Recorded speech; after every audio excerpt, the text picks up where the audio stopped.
Hi guys! So this is Jayabonita and welcome back to my channel. Today, tuturuan ko kayo kung paano lalagyan ng stickers or overlays yung mga video nyo.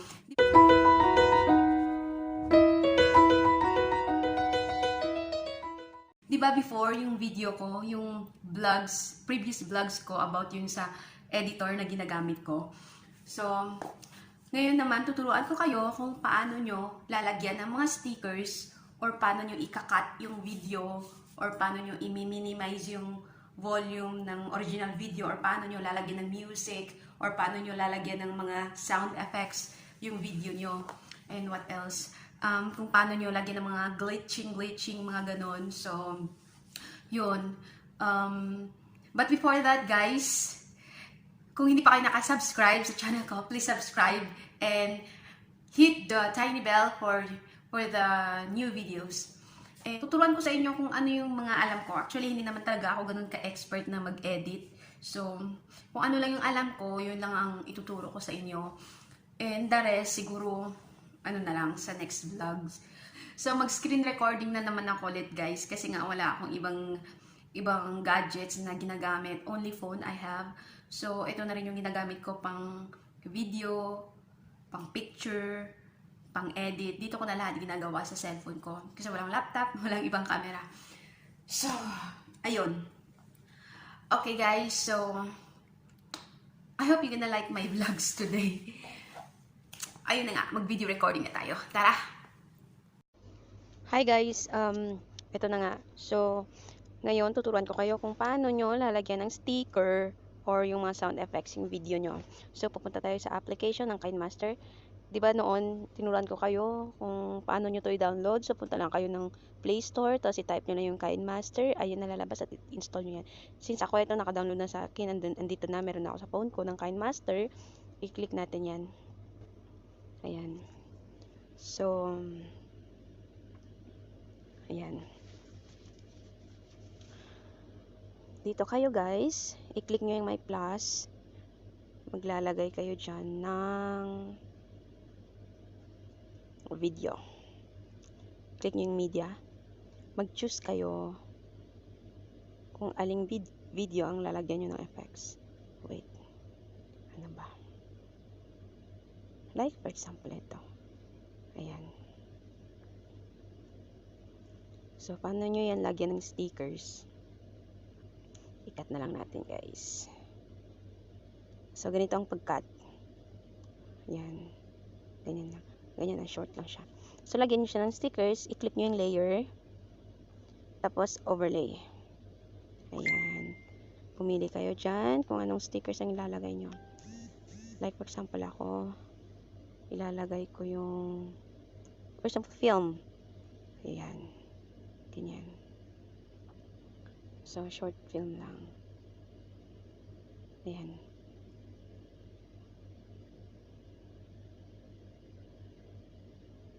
Ganyan lang. So, okay. So, ganyan na siyang kalalabasan niya. Ganyan na yung kalabasan niya. Ayun. And then, like for example, gusto niyo siyang lagyan ng yung mga hearts na ganyan. Pumili lang kayo dito. Ganyan. Itong ilalagay ko. Oh, ayan. Ganyan lang. O, ito. Dito ko siya ilalagay sa side. Ganyan. And then, ganyan. Okay. Try natin.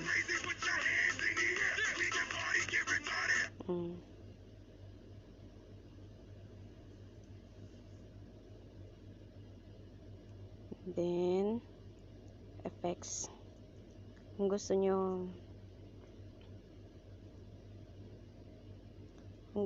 lagyan ng effects, nandito yan sa S.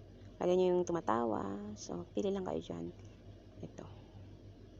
Ayan. Ganyan. O, diba? Meron din, for example, ganyan. Lagyan natin yung cheering.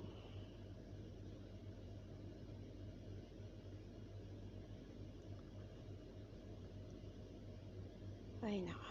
Yan. I-play natin. Oh, di ba? Oh, ayan. And then, pag save nyo, dito lang sa taas yung upper right corner. Ayan. And then, i-export nyo na lang. Pagkatapos yung mag-edit, i-export nyo. Click nyo ito. And then, click export. Ayun. Tapos na, diretso na yun sa gallery nyo. Magsisave na yun. Kayo na bahala kung anong ilalagay nyo mga stickers. So, ako i-delete ko to. Hindi ko to isi-save sa phone ko.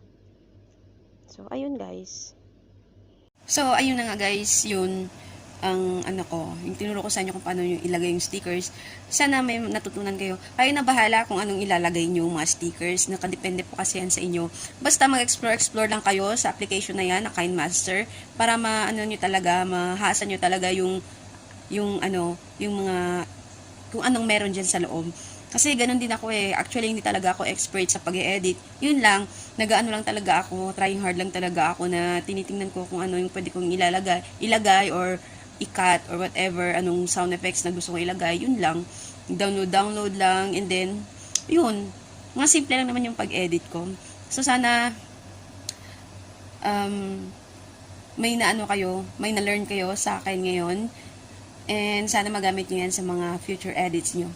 So guys, kung hindi pa kayo naka-subscribe, please subscribe to my channel and hit the tiny bell para updated kayo sa next video ko. So, see you again sa next vlog ko guys. Thank you for watching. Bye bye.